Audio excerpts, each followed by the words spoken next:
พี่น้องสาวน้อยลำเพิ่นโชว์เปิดตัว7ศิลปินผู้นำสาวน้อยลำเพิ่นโชว์เปิด7ขุนพลเข้ามากู้ชาติสาวน้อยลำเพิ่นโชว์หลังจากที่ว่ามีศิลปินหลายคนทยอยออกไปทำให้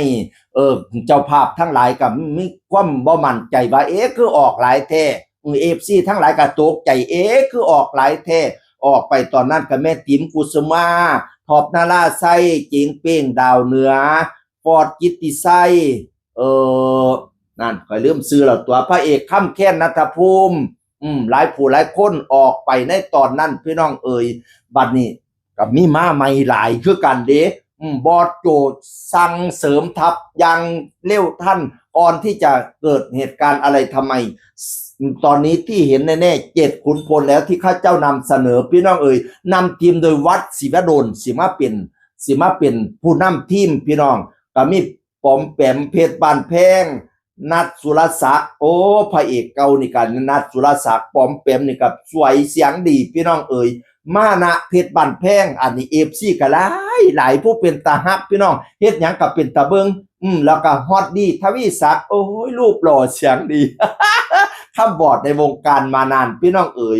แล้วก็นั่งผีเสื้อสมุทรยังอยู่เหมือนเดิมผีเสื้อสมุทรนี่เสียงดีพี่น้องตอนเราออกเพลงอย่างอันใหม่ๆซิ่งเกินอันใหม่ๆตอนมาแสดงเป็นผีเสื้อสมุทรเพลงเราปังข้ามมือข้ามคืนเป็นศิลปินที่ดังข้ามคืนมิวรัชดาพี่น้องเสียงดีมากๆสมเจ้าไปติดตามเบิ่งพี่น้องหลายผู้หลายคนรวมไปถึงอีพอการใส่ขามาอยู่พร้อมพี่น้องนอกจากนั้นยังมีศิลปินน้องใหม่ไต่ดาวเข้าสู่ครอบครัวของสาวน้อยลำเพลินโชว์อีกมากมายพี่น้อง